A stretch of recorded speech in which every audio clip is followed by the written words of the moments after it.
Yeah, I shit myself in Australia. It was like in March. I was on this bridge. They had this giant bridge called the Sydney Harbour Bridge, and they have these pylons that go up like that, like the Brooklyn Bridge, and you can walk on top of those things. It's like this 3-hour-long hike. It's awesome. But I was like 30 minutes into it when I got my first diarrhea pang. And I was like, this is gonna be a problem. Because diarrhea gives you no warning whatsoever. It just comes on suddenly. It's not like Parkinson's or Alzheimer's. Diarrhea is for real.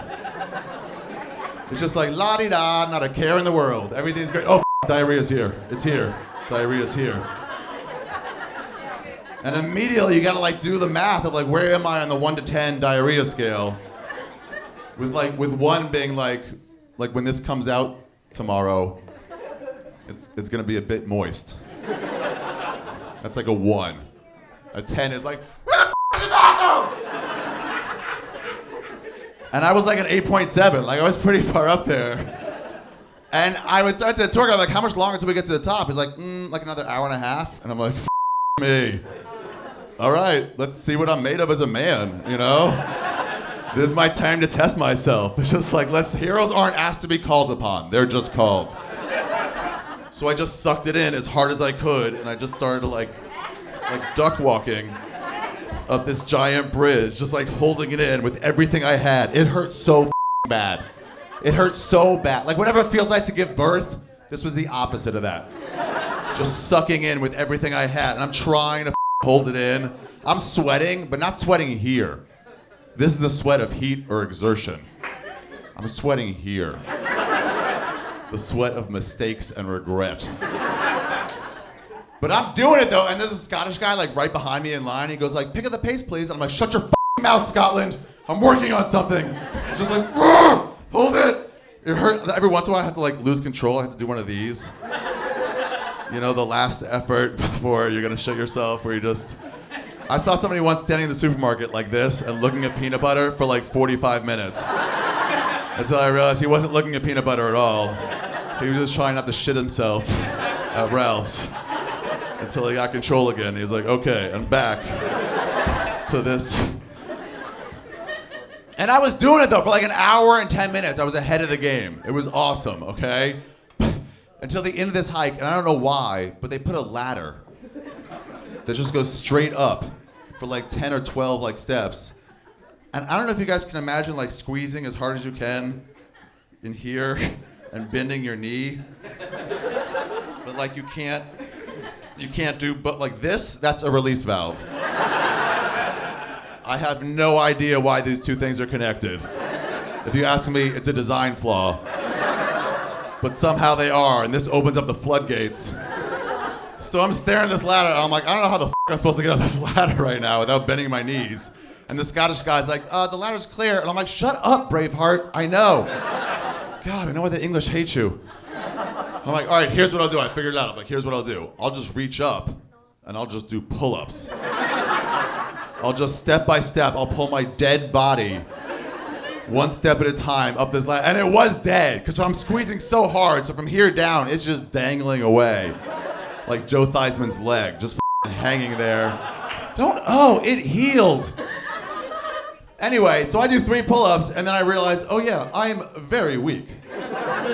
I don't know why I thought I could do 10 straight pull-ups. That's ridiculous, when my all-time record was like 8, and that's when I was 20.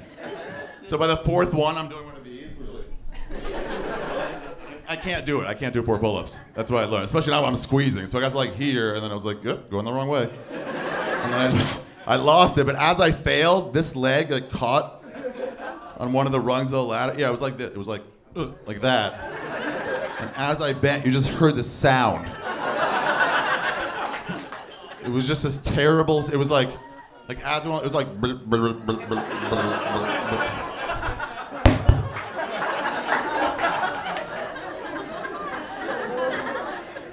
was just such a horrible feeling. It is like, what is wrong with you, you idiot? You're an American representing your country in a foreign land, and your underwear is full of wet kangaroo meat because you got adventurous at dinner last night. And I'm just sitting there feeling horrible for myself until I remembered, oh yeah, that Scottish guy is still right behind me. And I'm up 3 steps, so he's pretty much ass to face right now And he just heard this sound, the which is an unmistakable sound. Nobody ever hears that and goes, ah, ice cream truck. Like ever, okay? And that's what he could hear, not only if he could see the Morse code situation that was happening in my pants. So I turned around to see if he had seen, right? And this was his face. He was just going. Like whatever thought he had in his mind, like maybe when I go back, I'll go talk to Stacy. It was all just gone in an instant. He's like, oh, what a beautiful. So he's just staring at me for like a minute straight, pretty much non-verbally going like, how do you want to play this? And I'm just staring back at him, also non-verbally going like, oh no, it's your move now. I laid my cards on the table. And this is what he said, I'll never forget it, because it was the nicest thing anyone human has ever done for me in my life. He looked at me for like a minute, and he goes, did you just shit your pants? Which is an honest thing you can say, okay? It's very honest. And I was gonna lie. I was gonna be like, no, a pelican died or something. But like, he wasn't gonna believe anything. So eventually I was just like, yes I did. And this is the part I'll never forget. He reached into his pocket and he pulled out a handkerchief. It was an embroidered handkerchief. I don't know his name. I don't remember his name, but his initials were ELM. That's all I remember. And he just goes, I've been there, man.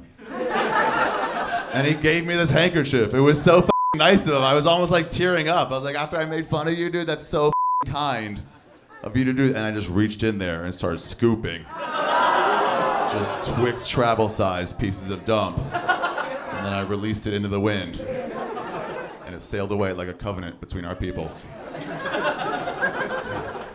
I'm done. Thank you very much, everybody. That is it for me. There's no happy ending there. I just shit my pants.